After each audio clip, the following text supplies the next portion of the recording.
ashimwe cyane. Reka dutangize isengesho. Dore uko turi bubigenze turakora isengesho hanyuma we are going to start with a prayer, then afterwards turaza kuvuga ijambo ry'Imana rigufi. We are going to share the word of God, impamvu yiyi agape, the reason for this agape fellowship, hanyuma turaza gusangira. Then afterwards we're going to share the meal. Kuko tudashobora kubonana, because we cannot meet each other, uraza kuduha amafoto, urafotora uko mwatetse, uko tugiye kurya, hanyuma ubitwohereze kuri ya telefone twabahaye cyangwa se kuri Facebook utwoherereze.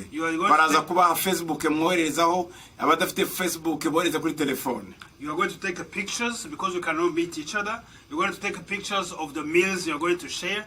Then you're going to send those pictures to the Facebook page and to the telephone number they are going to share with you.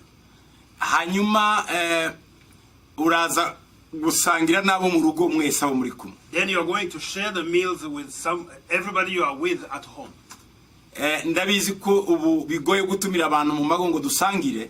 We know it is difficult now, it is almost impossible to invite people to come in your home to share with you. Ariko twari twasabye ko twafasha bamwe badafite uburyo tugasangira nabo, cyangwa se umuntu utishoboye ukamwohereza ikintu nawe akaza gufata uyu mwanya. But we had suggested or recommend that you find something you can share with someone who doesn't have, or whom you are friend with, who doesn't have something to share with, that at this time also they will get the opportunity to fellowship with us in agape. Cyangwa se umuntu utari inshuti yawe, or somebody who is not even your friend, ukamukora surprise akabona umwohereje ibiryo. You can surprise that person and send him a meal or food to share, cyangwa icyo kunywa, or a drink. Iyo niyo agape, nigo rukundo rw'Imana. So this is what they call agape, the love of God. Rero turaza kubikoraho. So we are going to talk about this. Ariko mbere reka tubanze dusenge. But let's take a moment first and pray. Mwami Yesu tuje imbere yawe. Lord Jesus, we come before you. Turagushima kuri mwiza. We thank you because you are good. Turagushima ko uhambaye. We thank you because you are great. Urakoze kuri uyu munsi ukomeye w'ibirori. We thank you for this wonderful day of celebration. Twebwe abana b'Imana kwisi yose tugiye guhurira hamwe dusangira. As the children of God, we are going to meet virtually and share the meal and the fellowship. Turabizi Mwami Yesu ko ibi bizabaho umunsi umwe mu bwami bwawe. Father, we know this will happen one day in your kingdom. Umunsi tuzaba twicaye ku meza twese. The day we'll be sitting on a feast table, all of us. Amahanga yose, all nations, indimi zose, all tongues, imiryango yose, all families. Twese twicaye ku meza mwe nawe. All of us seated together on your feast table. Ibi turimo dukora, what we are doing, nibyerekana kuzaba kwibyo. It is symbol of what will happen later. Nibisura ibizaza. It is preparing what will happen in heaven. Reka umwanya dutangira gusangira. Let the moment we're going to start sharing, ijuru rimanuke. Let heaven come down. Ibizaba mu bwami bwawe bibe. What will take place in your kingdom, may it come today.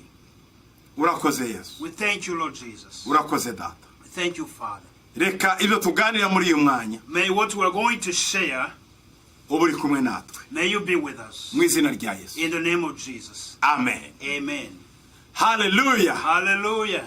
Ndagira ngo mba suze mwese aho muri mu bice bitandukanye by'isi. I greet all of you in different parts of the world where you are. Amahoro y'umwami wacu Yesu Kristo abane namwe. May the peace of our Lord Jesus Christ be with you. Kuki irigaburo, kuki igaburo rya agape. Why the agape fellowship?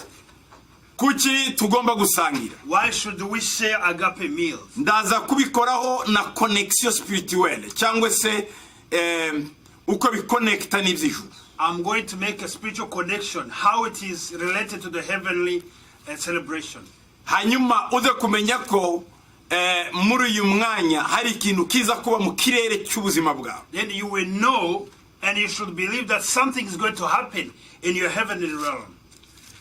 Ndetse n'inzu yawe. Even in your home. ndetse na bene wanyu even your relatives, n'igihugu cyawe, in your country.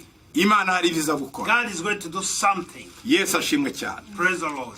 Reka dusome mu gitabo cy'Itangiriro. We're going to read from the book of Genesis.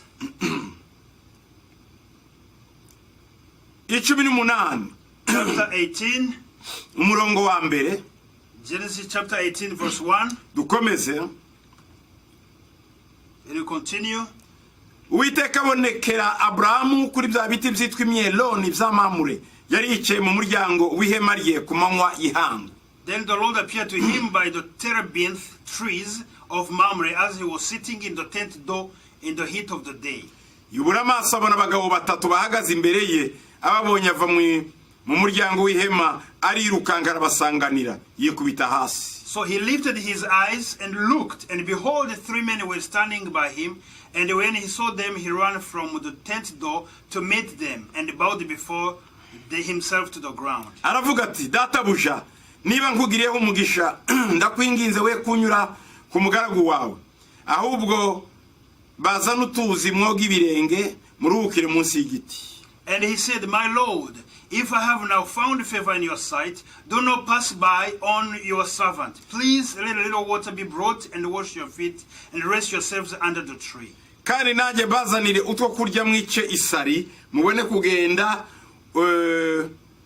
ubwo mujye ku mugaragu wanyu. And I will bring a morsel of bread that you may refresh your hearts. Baramusubiza bati ubigenze uko uvuze.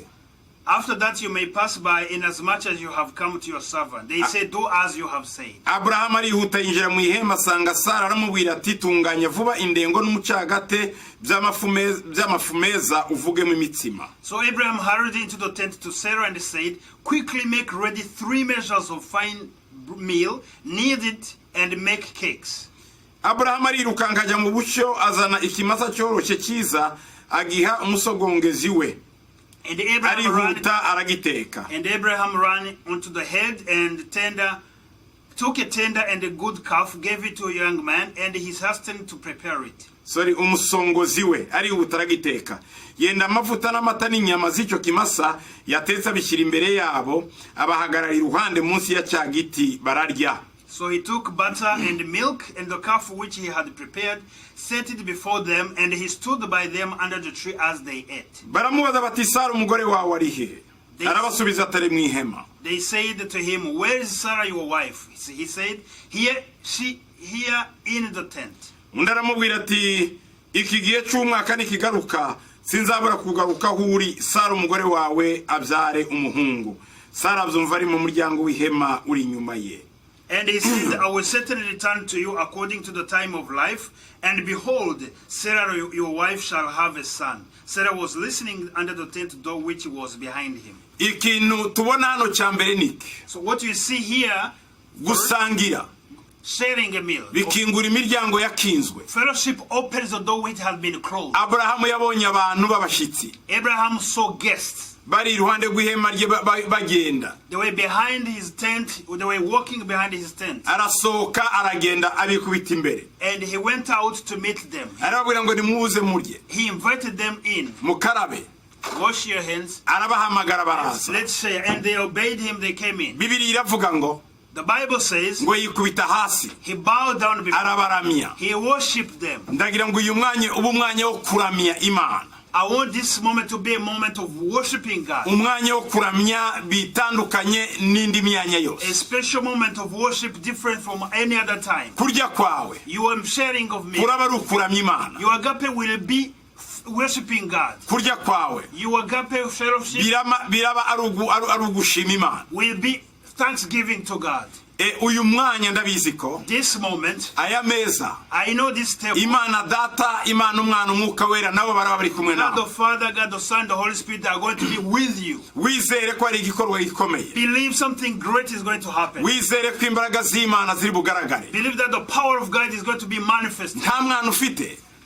Don't you have a child? Hari isezerano ufite. Do you have a promise? umva icyo Imana ivuga. Listen to what God is saying. Nyuma y'abashyitsi kurya, After the visitors are going to eat, bamaze gusangira, after they ate, bari ku isezerano. they release the promise. Nawe isezerano riraza gukingurwa mu buzima bwawe. A promise is going to be opened in your life. Uraza kubona igitangaza cyawe. You are going to see a miracle. Ibyo Imana yakuvuzemo biraza kuzura. What God has said about your life is going to be fulfilled. Ibyo wasabye Imana igihe kirekire turizera ko biba. What you have asked God for a long time is going to manifest. Nta kazi ufite, Don't you have a job? Imana iraza kukaguha. God is going to give you a job. Nta bana ufite, Don't you have children? Imana iraza kubaguha. God is going to give you children. Nta rubyaro ufite, Don't you have children? Imana iraza kuruzana. God is going to give you. Umva uko Uwiteka avuga. This is what God is saying. Umva uko Imana ivuga. This is what the Lord Almighty is saying. Imana iravuga ngo God is saying, muri kugusangira in this fellowship, uraza kubona you igitangaza. are going to get a miracle. Muri kugusangira In this agape uraza fellowship, kubona imbaraga you are going z'Imana. to see the power of God. Muri kugusangira In this fellowship, uraza kubona ubwiza you are going bw'Imana. to see the glory of Muri God. kugusangira In this fellowship, uraza kubona Imana you are ikora. going to see God open. Oh, hallelujah. Hallelujah. Ntabwo ari ukurya It's bisanzwe. not just a regular meal. Nizere ko watetse, I hope you have cooked. nizere ko ufite icyo wateguye. I hope you have prepared something to eat. Nimusangira When you're going to be hari sharing, imbaraga z'Imana ziza the kumanuka, power of God is going to come hanyuma ibitangaza and bikaba. miracles are going to manifest. Duhe Yesu icyubahiro. Glory be to God. Amen. Hallelujah. Turebe mu gitabo cy'ibyakozwe n'intumwa, Let's go into the book of Acts of the Apostles, ibice ni bibiri, chapter 2, umurongo wa 46.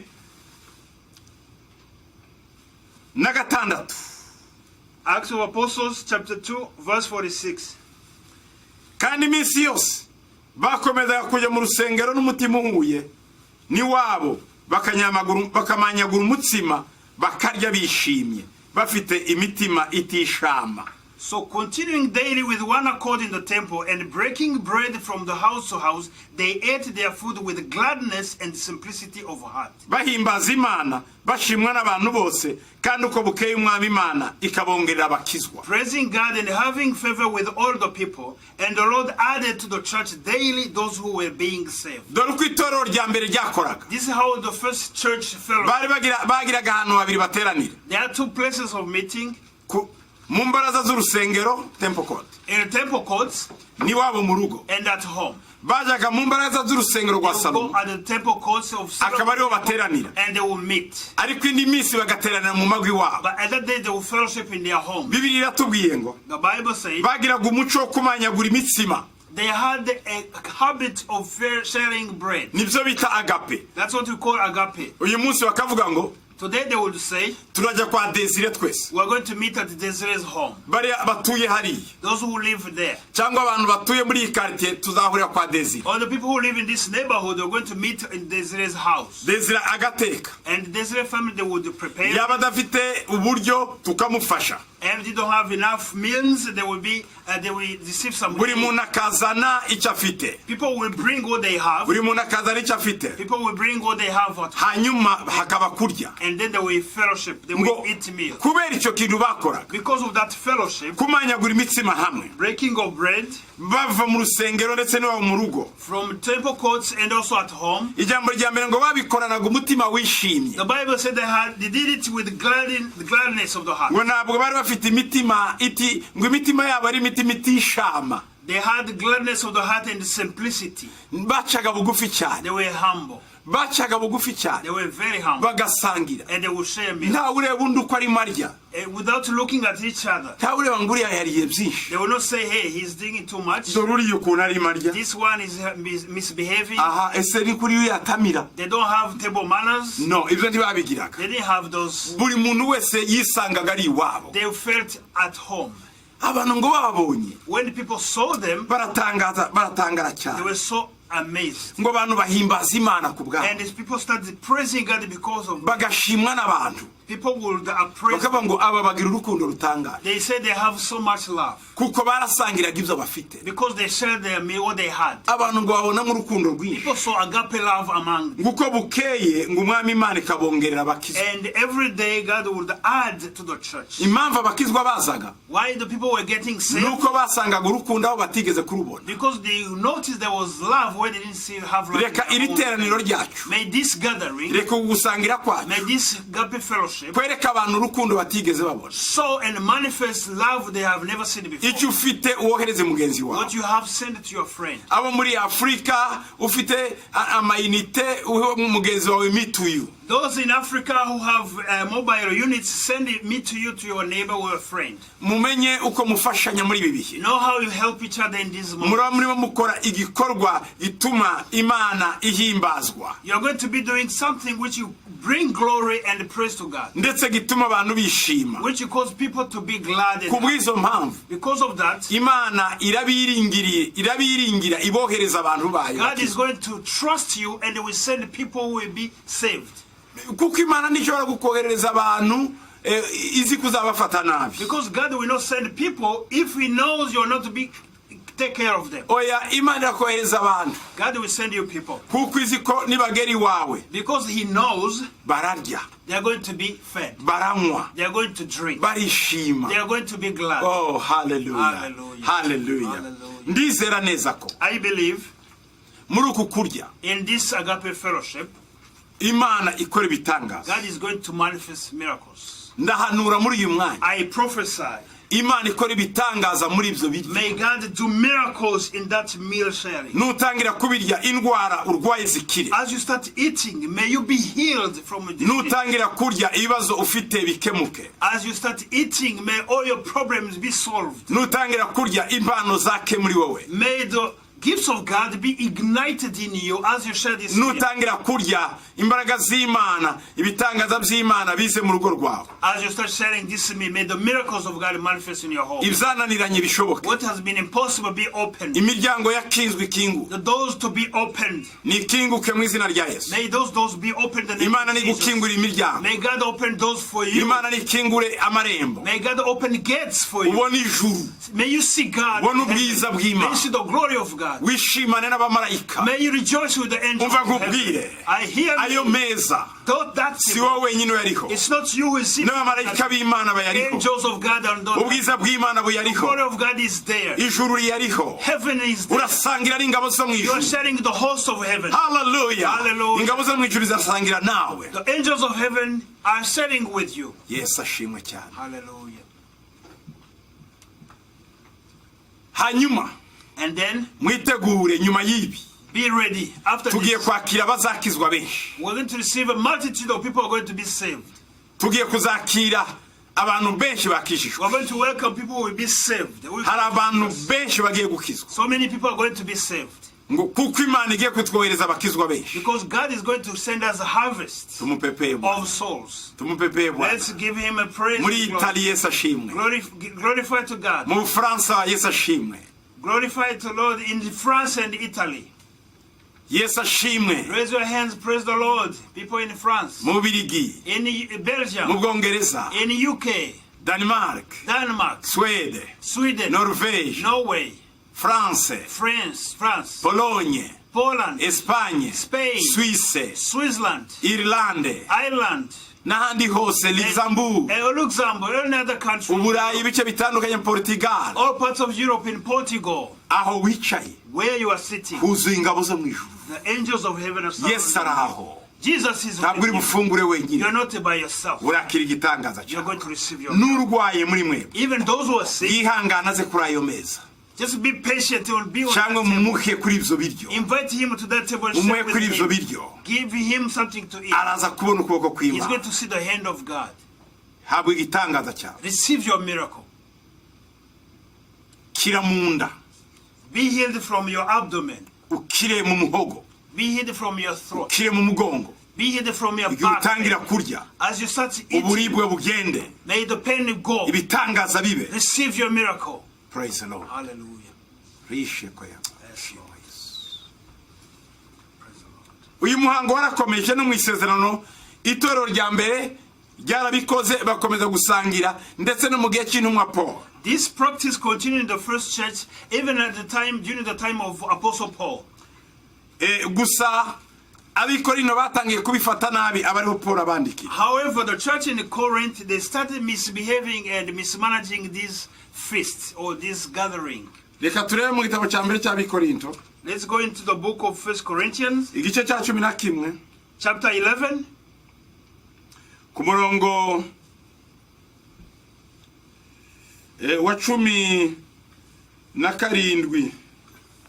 1 Corinthians chapter 11, verse 17. ariko ibyo ngiye kubategeka ubu simbibashimira kuko amateraniro yanyu aho kubungura abatera gusubira inyuma. Now in giving these instructions, I do not praise you, since you came together not for the better but for the worse. Icyambere, First of all, iyo muteraniye mu iteraniro numva yuko mwiremamo ibice kandi ibyo ndabyemeraho hato. First of all, when you come together as a church, I hear that there are divisions among you, and part I believe it. Kuko nanone ibice bikwiriye kuba muri mwe ngo abemewe bagaragarizwe ukwabo. For there must also be factions among you, that those who are approved may be recognized among you. Byongeye kandi iyo muteraniye hamwe timuba muteranijwe no gusangira ifunguro ry'umwami wacu by'ukuri. Therefore, when you come together in one place, it is not to eat the Lord's Supper. Kuko iyo murya umuntu wese yikubira ibye agacura abandi, nukumwe arasonza naho ndi akarengwa.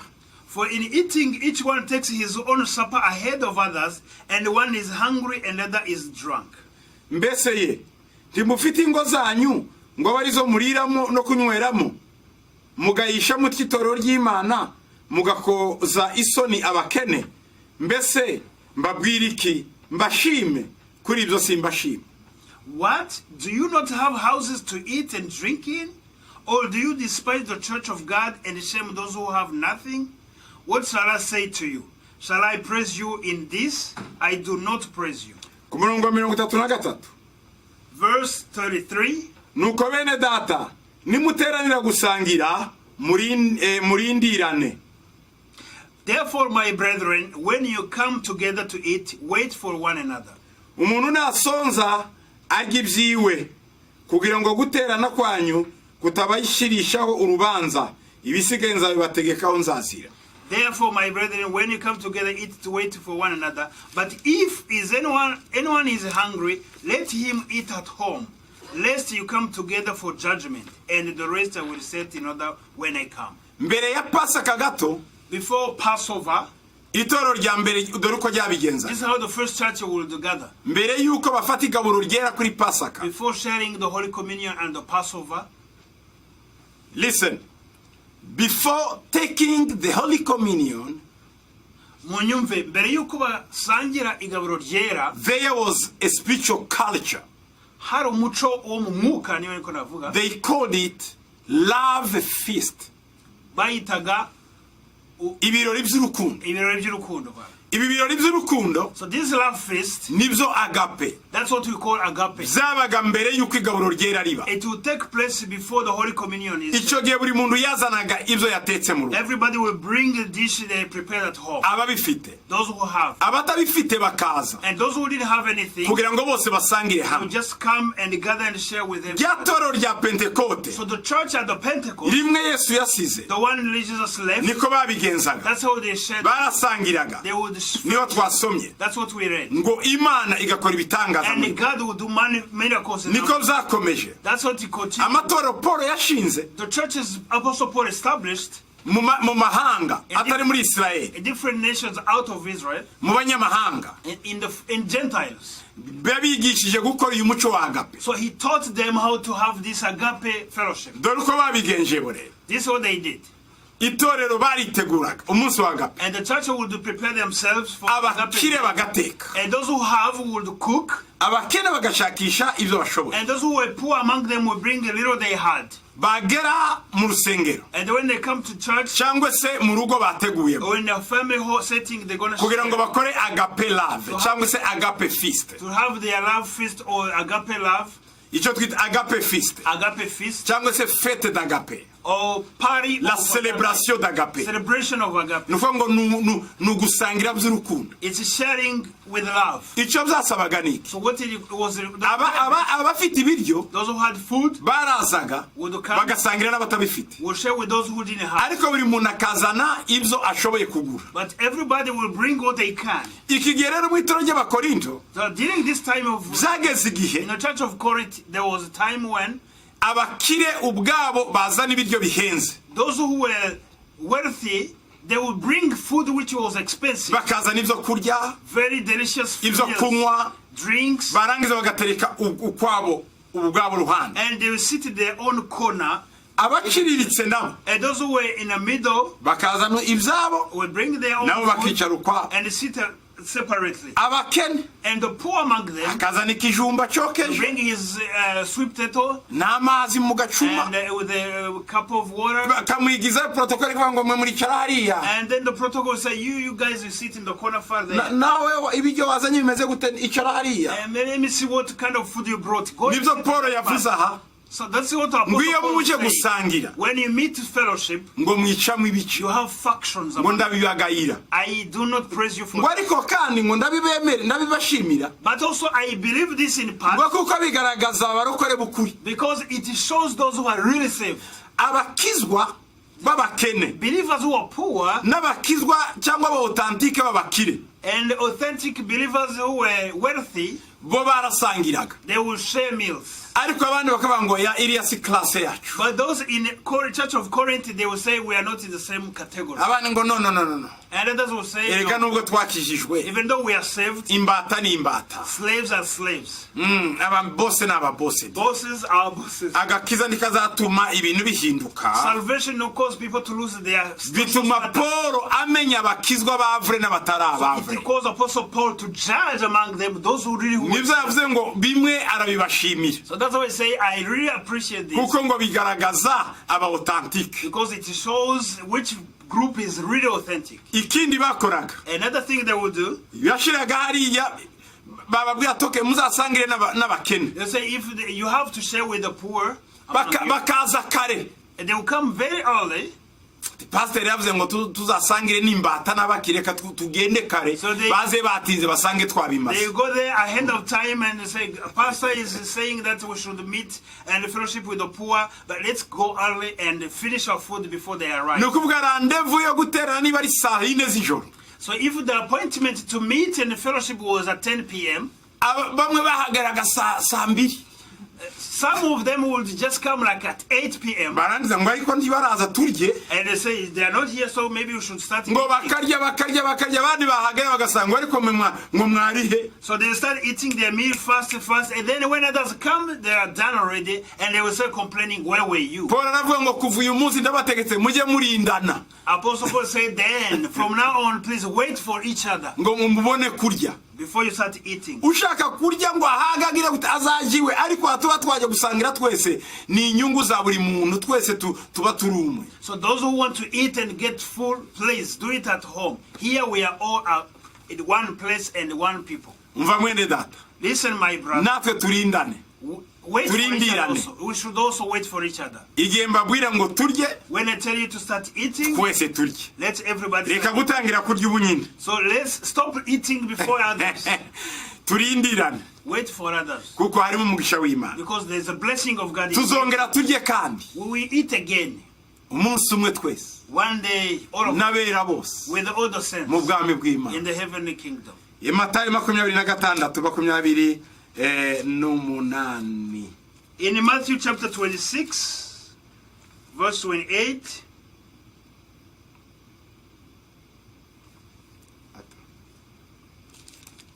26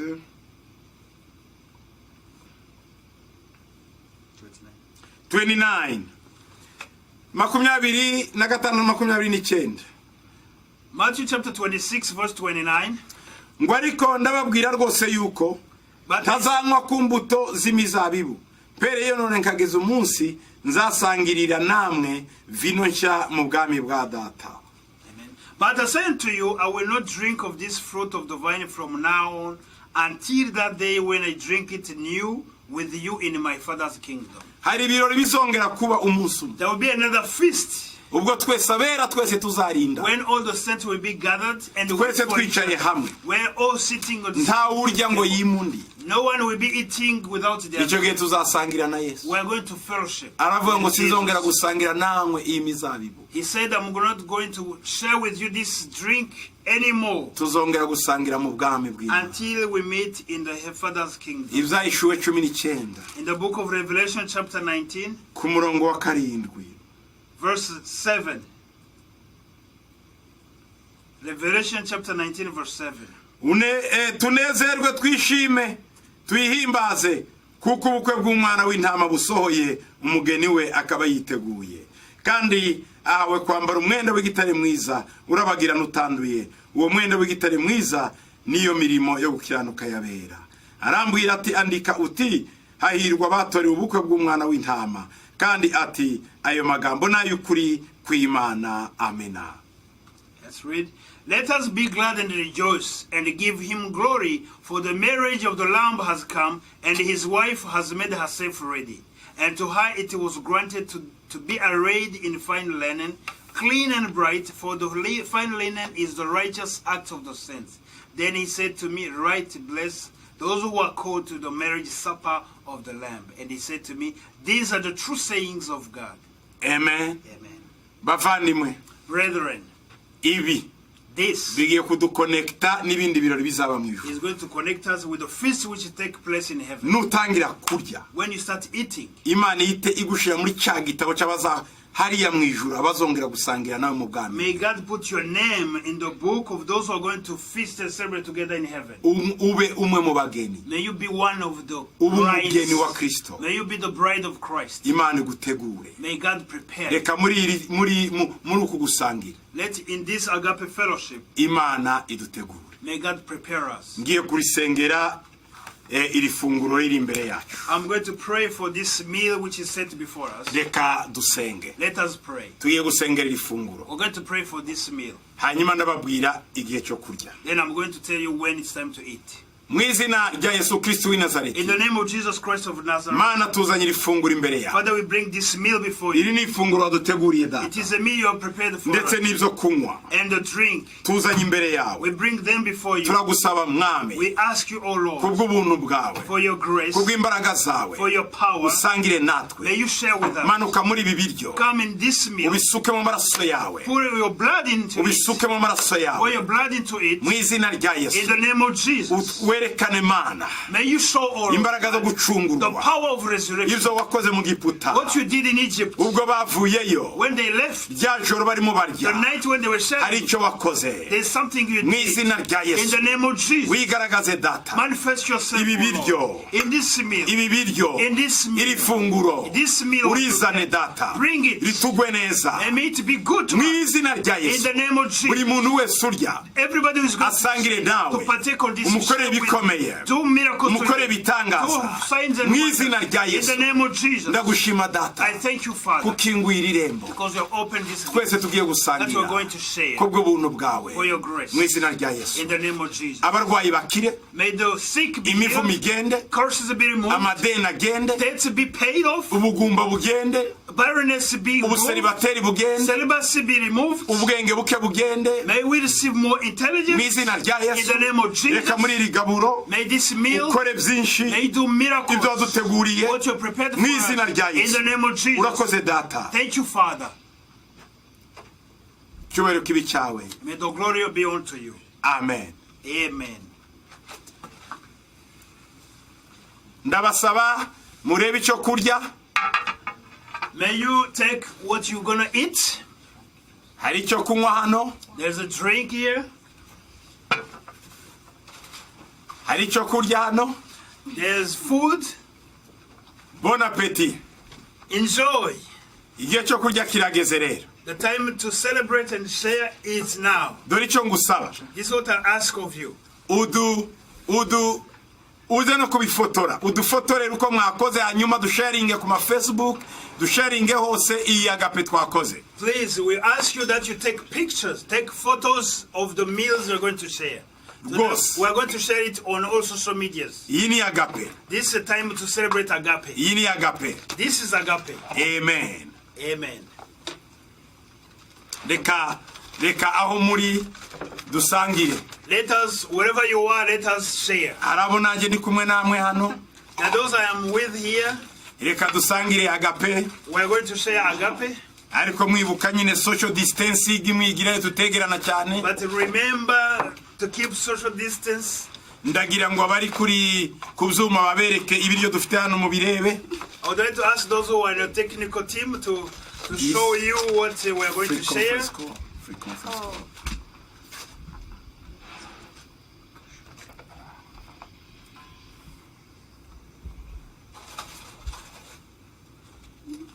No, ntabwo wabona neza. I don't think they're really. Oh, they can. They can. Yep. Ugakuyeho. Seeing clearly. Okay. Bon appétit. Enjoy your meal. Reka abo turi kumwe namwe dusangire. Those who are with Mubwire n'abari hariya baze begere. call everybody so they can come, that we can share the meals.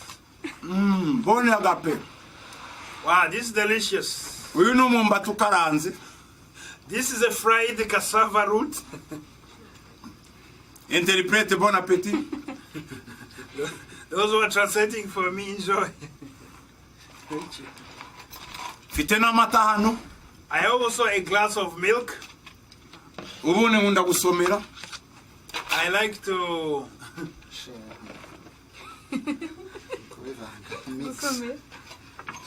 to mix.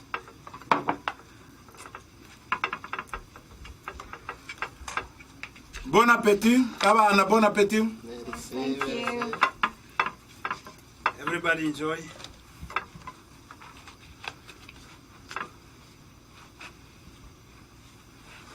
Muri uyu mwanya turimo turya.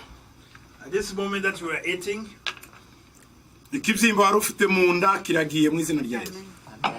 wow, the lump you had in your abdomen, it is disappearing. Mu izina rya Yesu. The growth is going. Ndagira ngo ukore aha mu nda aha munsi. I want you to touch on your lower abdomen. Imana irakora ibikomeye muri uyu mwanya. God is doing miracles right now. David have. You can get it. Ndabona Imana irimo ikora ibikomeye. I can see God doing miracles. Imana irimo irahindura amateka. God is changing your history. Imana irimo iraguhindura amateka. Iyi ni agape. This is agape. God is touching your life and changing your future.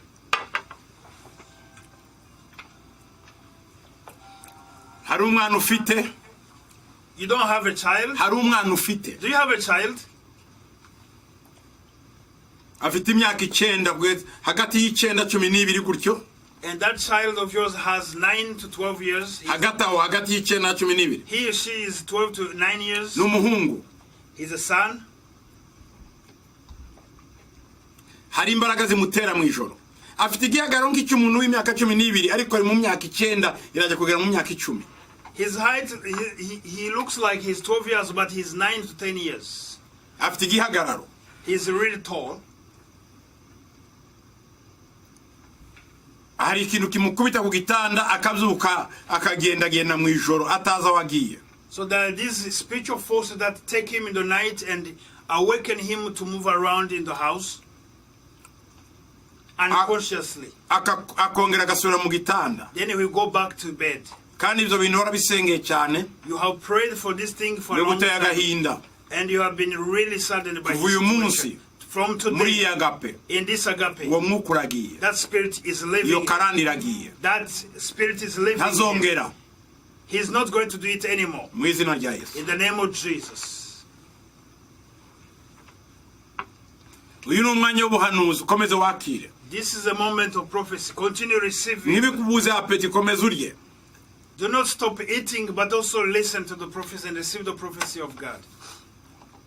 Tiyagira utarya mwese hano umuntu afate uri aha wese afate ikintu. All of us Kuko take. hari communion ikomeye ijuru ryamanutse hano. There's a special heavenly communion with us. Ntiyagira umuntu utagira icyo afata no. Take something and eat. yagira ureberera undi hano umuntu wese agira ikintu afata. Take something and share with others. Shimwa Yesu. Praise the Lord.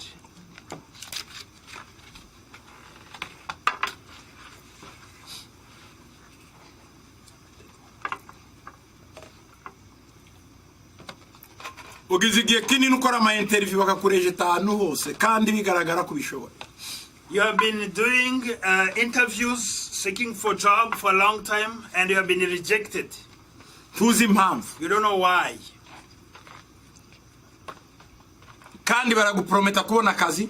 They have been promising you Ariko ku munota wanyu bigahagarara. to hire you, but at the last minute they will send you letters saying they didn't take you. Uwo mwuka That spirit, wagiye ukora mu buzima bwawe mu gihe runaka. it has been operating into your life in different seasons. Uwo mwuka ukagutera esheke. And that spirit will cause you to fail.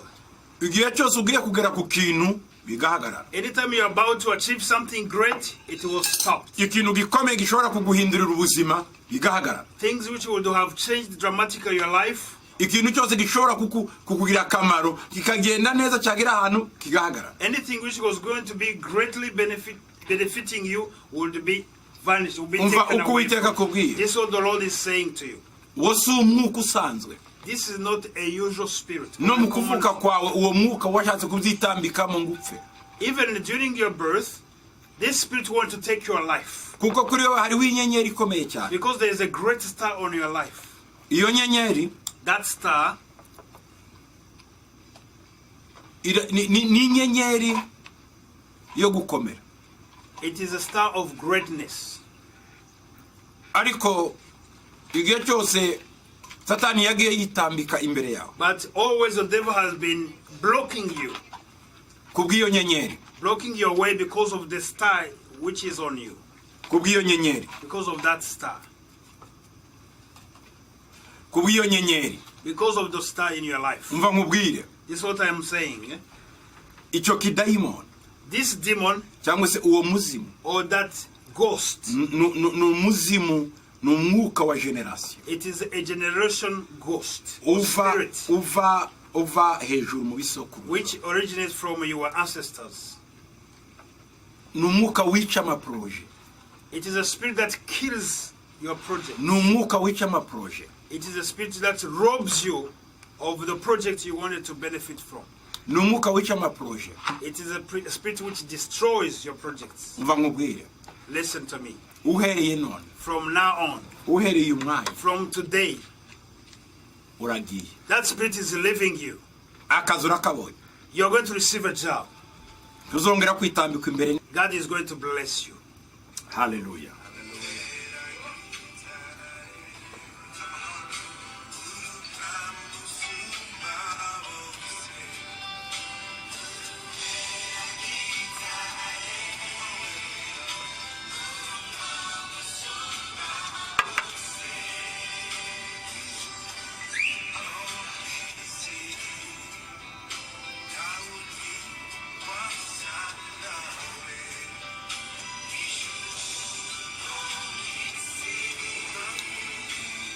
Hari umuntu ufite ikibazo cya hemoroide There's somebody who cyo has kuzana amagara.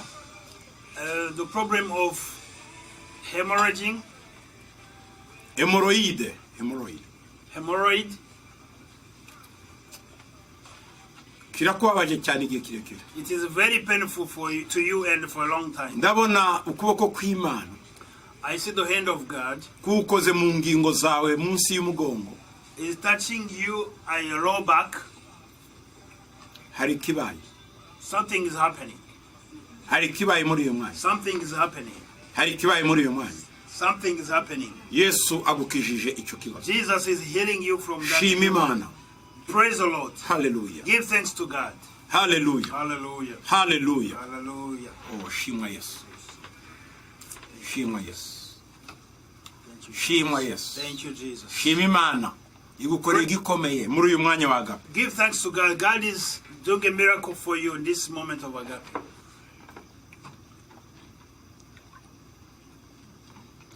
Ukeneye kutwohereza amafoto muri uyu mwanya telefone yacu ku murongo. We want to see your pictures. Send us your pictures on our phone line, kuri Facebook yacu on our Facebook. turebe uko ibirori byifashe muri Afrika n'ibite. We want to see how the agape feasting is happening, how it's going in Africa. Muri Australia mutubwire uko ibirori by'urukundo bimeze muri iki gitondo. In Australia, and this morning, tell us how this love celebration, love feast is happening. How is it going?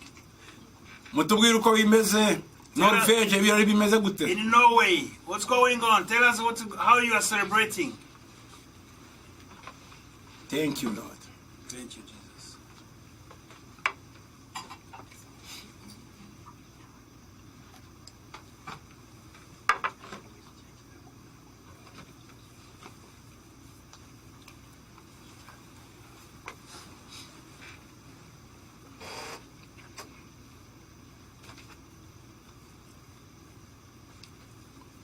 Hari ibintu birara bigendagenda mu nzu yawe.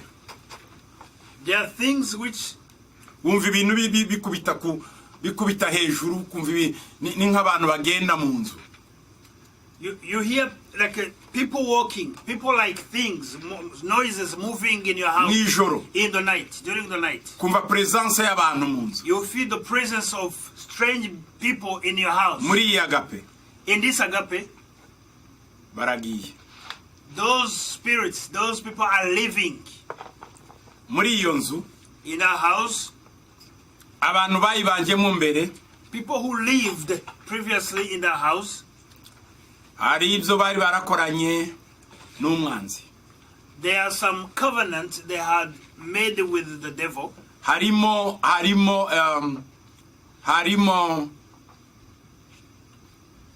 ikintu cyabo gituma haba inzira aho ni nk'umuhanda, inzu yawe ni nk'umuhanda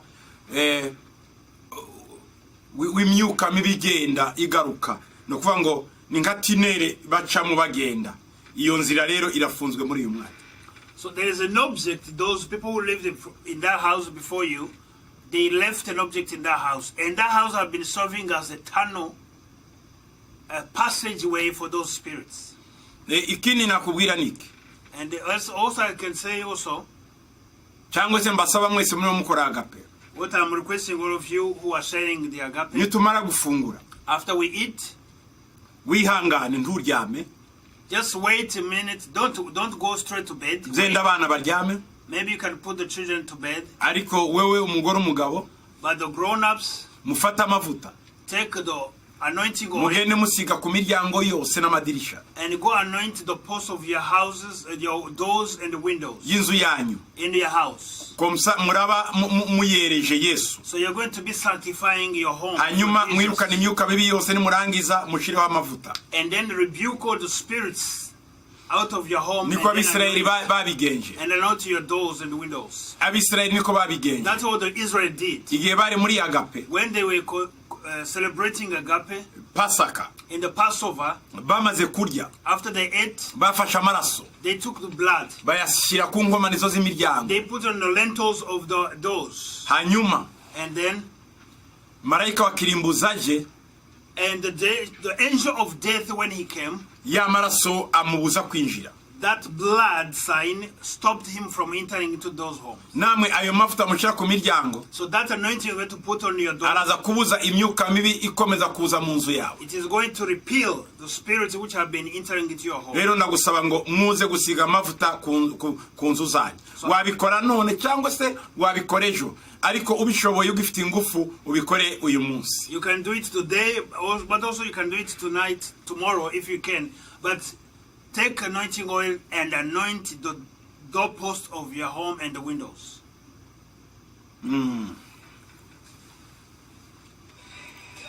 Bon appétit. Enjoy your love feast. Ndakomeza mabwira ibyo nahawe kumenya n'umwana. I'm going to continue to share with you what I was given as a revelation.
hari umuntu ufite ikiyoka mu nda kirya abana. There's a person who has a snake-like spirit in your abdomen, Igihe cyose utwite which eats the children. Anytime you are pregnant, cya kiyoka kirya abo bana. that spirit, that serpent spirit eats your children. Bagapfa bakiri urusoro, bagapfa bakiri bato bafite amezi 3 5. And they die from your womb when they are 3 to 5 months old. Muri uyu mwanya turimo turya. As we're sharing this meal, Ihangane gatoya. just be Fata patient. kunda yawe gatoya.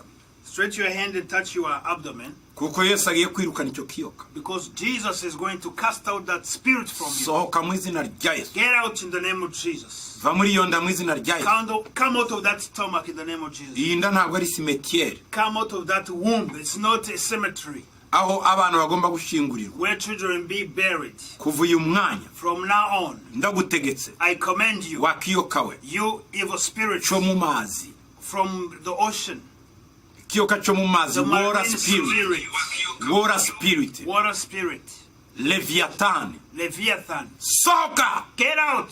crocodile, Crocodile spirit. wangona we. You crocodile. Urya abana wicaye mu nda y'uyu mugore. Who eats children who is in the womb of this woman. Sohoka Get out. mu izina rya In the Yesu. name of Jesus.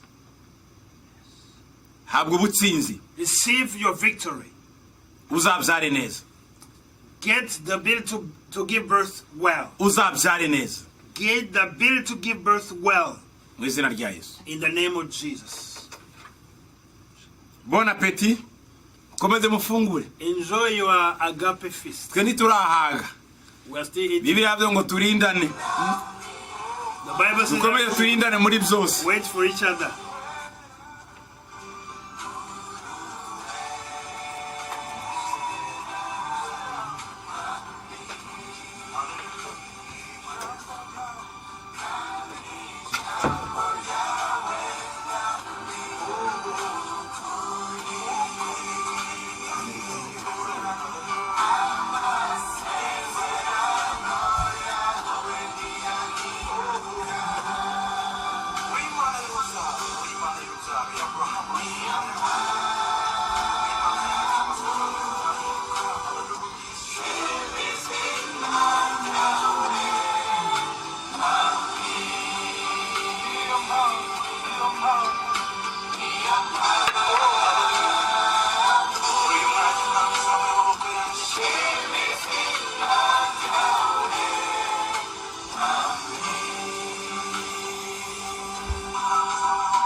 Imana yongeye agaciro ubuzima bwawe.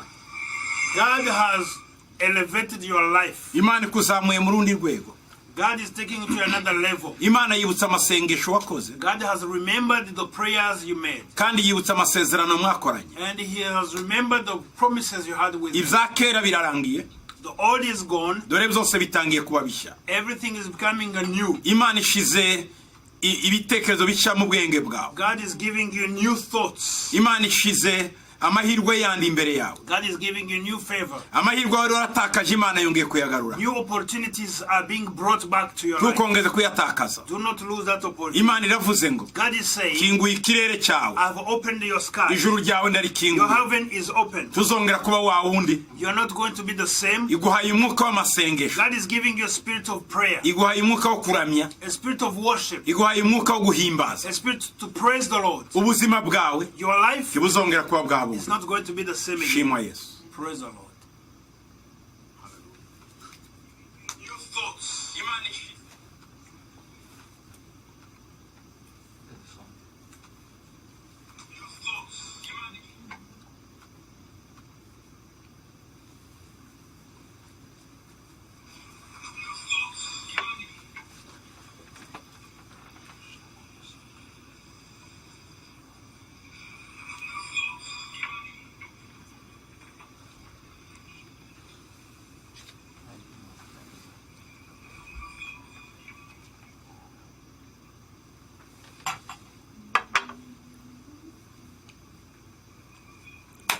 Ndabasabira gukomeza muryoherwa. May you continue to enjoy your meal Kuva none from today. ufata ubuzima bwawe nk'ubundi nkandi mahirwe Imana ikongereye imyaka yo kubaho.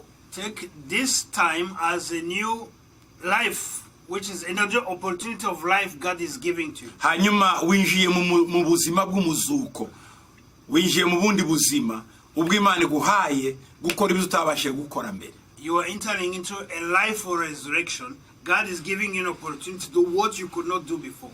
Ugiye gukora ibyo utigeze ukora.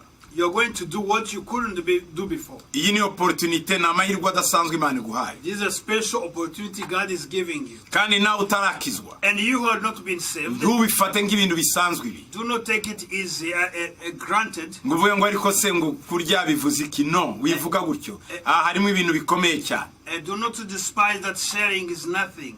There's something special in this meal. Ababikoze Those who did it, ngo basuzugura bagiriweho urubanza. and who despised it, they received a judgment. Ndagusaba ngo witonde ako kanwa kawe ibyo urimo uvuga uyu mwanya. Be careful of what you're saying with your mouth. Tuza.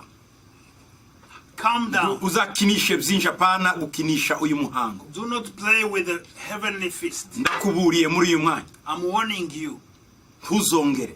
Don't do it again. Ca bugufi Humble yourself kandi ukizwe. and be saved. Yesu aragushaka. Jesus wants your life.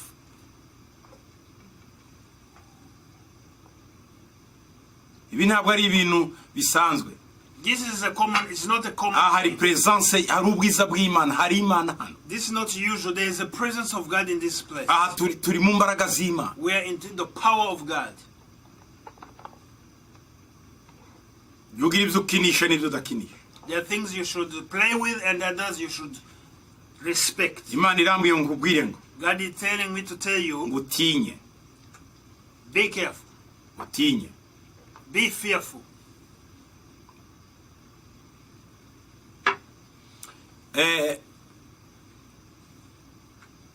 Imana ikongereye, hari undi Imana yongereye ubuzima bwo kuba. There's another person that God is giving you more life. It's extending your life. Ndabona utarusigaje imyaka 2 yo kubaho. I can see you had less than 2 years, Ariko Imana ikongera imyaka yo kubaho. but God is increasing your. Uwo mbwira n'uyu afite inkovu hano. You have Hagati y'ingokora no mu kwaha. Aha. Ari inkovu. under your arm. There is a scar. Imana ikongera imyaka yo kubaho kuko wumvaga nawe ushaka gupfa. God is increasing your life because even yourself felt like you were ready to give up and die. Yego niko byari imeze. You wanted to die. Ariko ikongera imyaka ngo God is increasing your age. indukira uyikoreye kandi uyimenye. Turn around and serve Him and know Him. Ufite ibibazo bikomeye no kwasobukwe. You have so very difficult issues with your father-in-law. byihorere Just leave it. wewe senga Do not focus on those issues. Just pray. wisengera ubihorere Just pray. bazakugarukira They will come back to you. ntuterane ndabamahane Do not just cause quarrel Wewe and wisengere conflict gusa wirebera with imbere. them. Just focus on God and ukora ibyo ugomba gukora do what you have to do, ibikunejeje mu mutima what you feel n'ibyo Imana igushiramo you are ready to do in your heart. atari ibyo bizaguteza umutima It is coming from God. Otherwise, it will cause you to have blood pressure. wewe wisengere Just pray. igihe nikigera Imana izabihindura The time God will bring a turnaround. amen Hallelujah. ufite umwana w'umuhungu mutoya ari mu mbaraga z'umwijima You have a young son. He's been taken captive by the spirit. ari mu mwijima ari muri darkness He's in the spirit of darkness. He's in darkness. arakora na satani He's serving Satan. ariko ntabwo bizi But you don't know this. ariko amareaction ye akwereka ibintu strange But his attitude and the actions shows you something strange is going on in his life. afite imyaka 17 He's 17 years old. arakora na satani He's serving the devil. ariko nkubwira But I'm telling you this. Imana igiye kumukurayo God is going to bring him, kandi bizava mu buhamya bukomeye and it will be a great testimony kuko because yagiyeyo he was taken ajyanywe n'inshuti by his friends. ariko kubera amasengesho yawe wa mubyeyi we But because of your prayers kandi ari umwana wo ku mutima wawe and because you love this child, agiye kuzabona ukuboko kw'Imana kumukurayo he's going to see the hand of God bring him back, hanyuma uzatangazwa n'Imana and you are going to be amazed. amen Hallelujah. ndimo ndavuga nawe yagize iminsi ataza gusangira nawe And for a long time, he has been absent from your dinner table.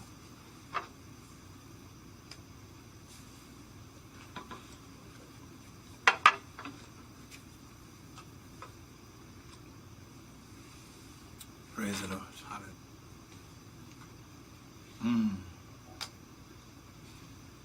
thank you Lord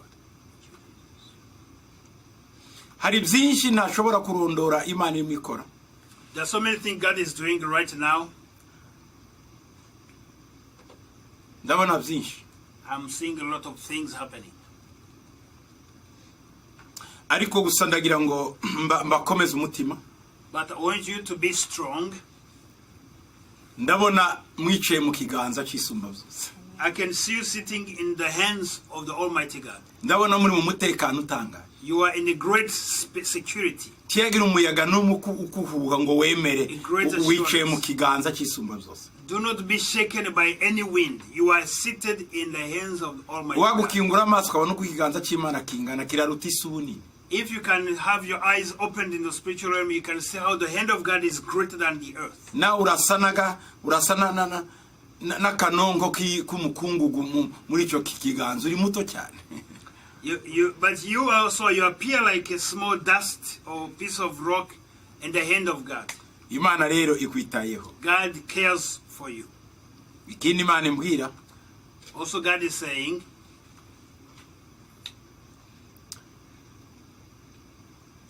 iravuga ngo anyway umva uko Imana ivuga this is what the Lord is saying. Imana iravuga ngo sinagutaye kandi sinakwibagiwe I never left you. I've never abandoned you. ibyo nibyo wibwira This is just you think in your mind, ariko si byo Imana yibwira but it's not what is on the heart of God. yiribwira ibyiza kuri wowe He's thinking of good things for you. amen Hallelujah.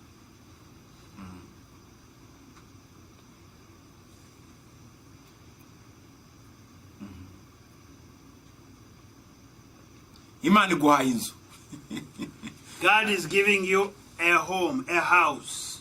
ntuzi aho izava ntuzi uko bizaba ariko uzayibona vuba You don't know how this is going to happen, but it's going to happen very quickly, very kuko soon. warabisengeye cyane Because you have been praying for ariko this ntubona request inzira for a long time. You don't see the way Imana out. iciye inzira God is making a way for wewe you. ushime gusa Just praise Him.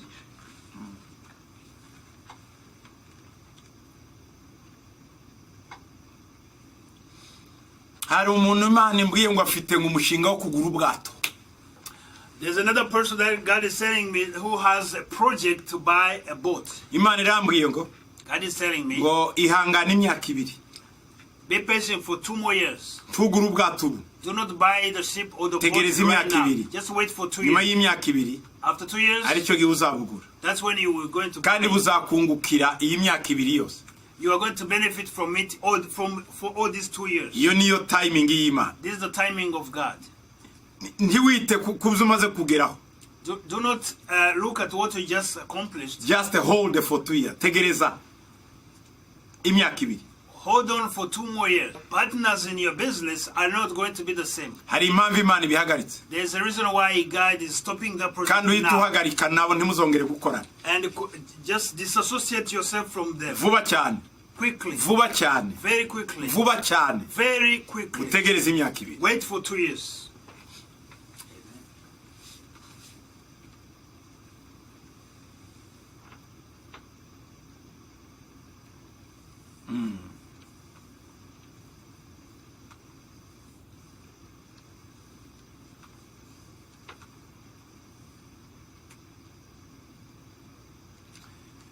Ni byinshi.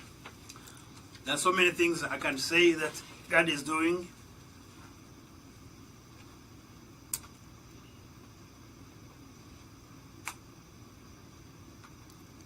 Imana izagukingura umuryango uzaja Israeli kuko nicyo cyifuzo wazanye uyu munsi kuri Agape. Imana izagukingura umuryango uzagenda. You have a prayer request of going to Israel, and God is going to make a way for you to go to Israel. That's the request you have for Agape today. Yagukinguriye umuryango. God is opening door for you. Uzagenda. You will be able to go to Israel.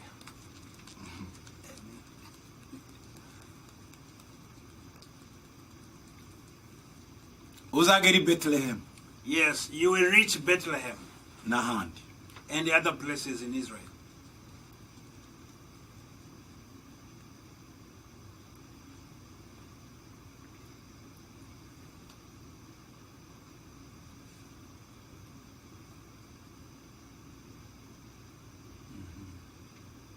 Ugize iminsi urarurwana n'ibintu mu ijoro. For many days you have been fighting with these things in the night.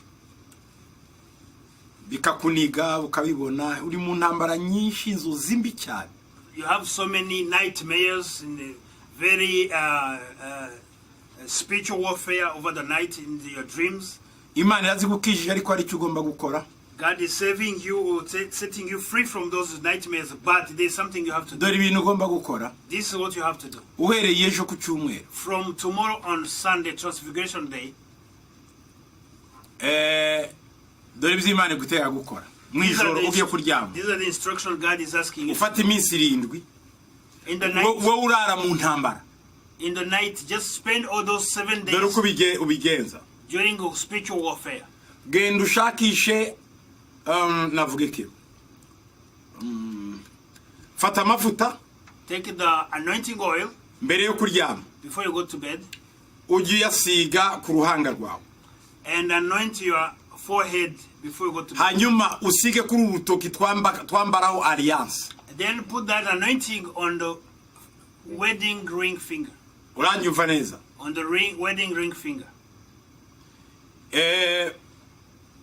Kuri urutoki uruze aha dushira alliance cyangwa se bimeze urusigeho uzengurutse w'amavuta. Anoint the circumference of this finger where we put the wedding ring. Uzabikore 7.